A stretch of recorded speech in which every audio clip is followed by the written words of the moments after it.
صبح سے شام تک بھوکے رہنا ہی روزہ نہیں ہوتا، اسے تو فاقہ کہتے ہیں۔ یہ اللہ کی رضا کے لیے جب ہوتا ہے تب وہ روزہ بنتا ہے، فاقے سے وہ روزہ ہوتا ہے۔ اللہ کی رضا کے لیے کن کن چیزوں کو چھوڑیں، کن کن باتوں کا خیال رکھیں، اور سب سے زیادہ کس بات کا خیال رکھیں؟ آپ کہتے ہیں رمضان المبارک، سارے دن ساری گھڑیاں اللہ کی پیدا کی ہوئی، ساتھ ساتھ ہیں سب اللہ کی بنائی ہوئی، رمضان کیوں مبارک؟ مبارک مطلب برکت والا، تو رمضان ہی کیوں زیادہ برکت والا؟ رمضان ہی کیوں ایسا جب شیطانوں کو موقع کم ملتا ہے؟ رمضان ہی کیوں ایسا جب نیکی کی توفیق پڑ جاتی ہے؟ یہ باقی دنوں میں کیوں نہیں، اور باقی سال میں کیوں نہیں؟ اللہ نے کیوں اسی کو اس کے لیے یہ فیصلہ فرما دیا؟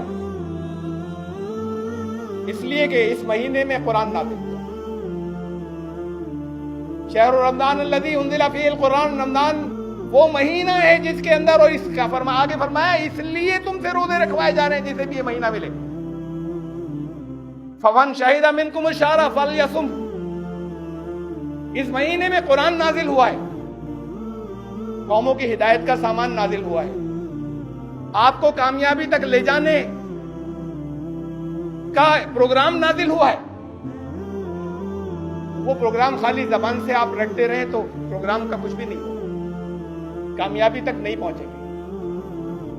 جیسے آپ کو وہاں پر دہلی جاتے میں جو یہاں وہاں پہلے ڈرائیونگ نہیں کی ہو، جس نے صرف یہاں پر کی ہو، رولز بتا دیے جائیں کہ اسے دیکھ لو غور سے، وہاں کوئی پریشانی نہیں ہوگی، اور آپ وہاں پر رولز رٹتے رہیں خالی، اور پھر ریڈ لائٹ بھی جم کر لیں اور غلط لین میں بھی چلے جائیں اور رولز پڑھ لیں۔ یہ رولز اس لیے دیے گئے تھے کہ اب تم سے کوئی دقت وہاں پر نہیں ہوگی کہ اسے سمجھ لو، اس پر عمل کرنا ہے۔ یہ اس لیے نہیں تھے کہ آپ اسے رٹتے ہوئے نکل جائیں تو کامیاب ہو جائیں گے۔ رٹنے کا اجر ہوگا، اپنی جگہ ہے، کامیابیاں نہیں۔ کامیابیاں تو اس نسخے کے استعمال سے ہے، وہ ہدایت جو دی گئی ہے اس ہدایت کے راستے پر چلنے سے ہے۔ تو آپ کو معلوم ہونا چاہیے وہ کیا ہے۔ رمضان میں خاص طور سے سب کا تعلق قرآن سے بڑھ جاتا ہے، لیکن بڑی تعداد وہ ہے جس کا تعلق بڑھنا خالی وہی ناظرے سے ہوتا ہے۔ اجر مل رہا ہے ہر لفظ کے اوپر، ہر حرف کے اوپر، لیکن وہ اجر کامیابی کی ضمانت نہیں ہے۔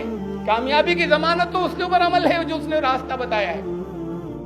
کتنی چیزوں کے اندر بے پناہ جگہ جگہ الگ الگ مسائل، الگ الگ اختلافات مختلف لوگوں کے، آپ کا ذہن بالکل صاف شفاف کلیئر ہو جائے گا۔ آپ قرآن شریف کو پورا چاہے اس میں بہت سے حصے نہیں آئے سمجھ میں، چھوڑ دیجیے گا، انہیں کسی زیادہ سمجھدار لوگوں سے کوشش کیجیے گا سمجھنے کی، بلکہ دوبارہ کریں گے تو وہ بھی سمجھ میں آنے لگیں گے، تیسری بار جب پڑھیں گے تو اور سمجھ میں آنے لگیں گے۔ لیکن ایسا کوئی نہیں ہے، آج جو ترجمہ موجود ہے ان کے ذریعے ہی اگر پڑھنا سمجھنے کی کوشش کریں تو 1/3 ایسا ہوگا جو سمجھ میں نہیں آ رہا ہوگا، 2/3 آ جائے گا، معمولی بات ہے، 2/3 آ گیا۔ یہ رمضان میں کرنا ہے، اور پھر رمضان سے پہلے تیاری شروع کرنی ہے۔ استقبال تو تبھی ہوگا آگے بڑھ کر لینا کہ یہ عمل یہاں اب شعبان میں وہ شغف، وہ تعلق قرآن سے بڑھا جائے۔ پھر تعلق بڑھانے کا مطلب یہ ہے کہ وہ قرآن ہم سے کیا کہتا ہے یہ جاننے کی کوشش اس مہینے سے شروع ہو جائے، تو سب سے بہتر استقبال یہ ہے۔ اور روزے رکھنا تو ہے۔